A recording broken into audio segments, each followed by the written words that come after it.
वैशाली मंगायकर.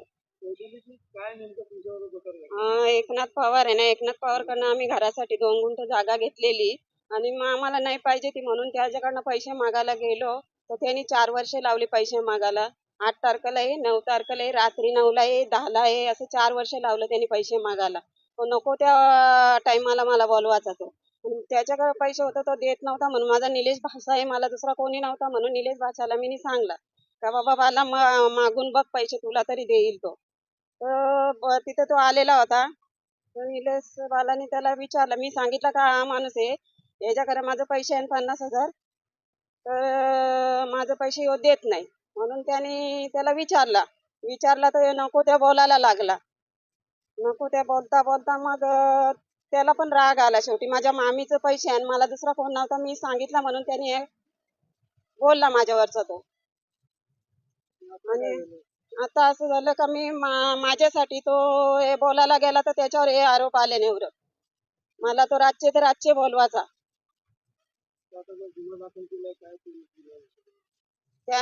त्याच्यावर आरोप केल्यानं मग तो माझ्यासाठी तो अटकला गेले. म्हणजे नको होता असा करायला, तेच करून ठेवले त्यांनी त्याच्यावर. काय गुन्हा दाखल केलाय आणि काय मागणी त्याची? त्याच्यावर गुन्हा असा केले का तो बोलतो नको ते आरोप त्याच्यावर केले आणि मी स्वतः तिथं होतो. त्याही जाती भाती व काहीच बोललेला नव्हता तो. त्यांनी सगळं खोटं आरोप केले. आता तुम्ही पोलीस स्टेशनला आला, तुमची मागणी काय? आमची मागणी आहे का निलेवालाला काही होता कामा नये, कारण माझं आणि त्याचं होता. मला कोणी नव्हतं म्हणून मी सांगितलं त्याला, पण त्याने असं त्या लोकांनी असं नको होता करायला, कारण निलेवालाची काहीच गलती नव्हती.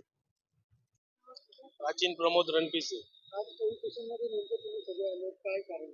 माझा एक मित्र निलेश शेलार, आम्ही 20-25 वर्षापासून आम्ही एकत्र राहतो. मी पण एक बौद्ध समाजाचा नागरिक आहे. बौद्ध समाजाचा नागरिक असल्या कारणाने त्यांनी एक खोटा गुन्हा समोरच्या व्यक्तीने दाखल केलेला आहे टिटवाळा पोलीस स्टेशनला, ॲट्रॉसिटी ॲक्ट. आणि त्या केसमध्ये रवी निकम हा पण बौद्ध समाजाचाच व्यक्ती असल्या कारणाने हा ॲट्रॉसिटीचा गुन्हा त्याच्यावर खोटा दाखल करण्यात आलेला आहे. आज आम्ही 20-25 वर्ष एकत्र राहतो. कधी सगळ्या समाजाची लोक राहतात, कुणबी आहेत, आगरी आहेत, आदिवासी आहेत, आम्ही सगळे एकत्र राहत असल्यानं असं आम्हाला कधी असं जाणवलं नाही की तो असे अपशब्द वापरू शकतो. आणि जेव्हा जो घटना घडली, त्या घटना घडण्याच्या टायमाला तो रवी निकम हा तिथं उपलब्ध आहे. त्या केसमध्ये त्यांचं नाव असल्या कारणाने तिथं तो असा अपमानास्पद बोलू शकत नाही, जातीवादक बोलू शकत नाही. हे त्या स्वतःला त्या रवी निकमला पण त्या जातीचा अभिमान आहे, त्यामुळे तो असं बोलू शकत नाही. हीच आमची विनंती आहे सर्व पूर्ण आमच्या समाजाला की बाबा हे जे गुन्हा दाखल झालेला आहे हा राजकीय षडयंत्रांनी हेतू परस्पर त्यांचा दाखल झालेला आहे. त्याच्यात आमच्या समाजाला एक विनंती आहे की याच्यात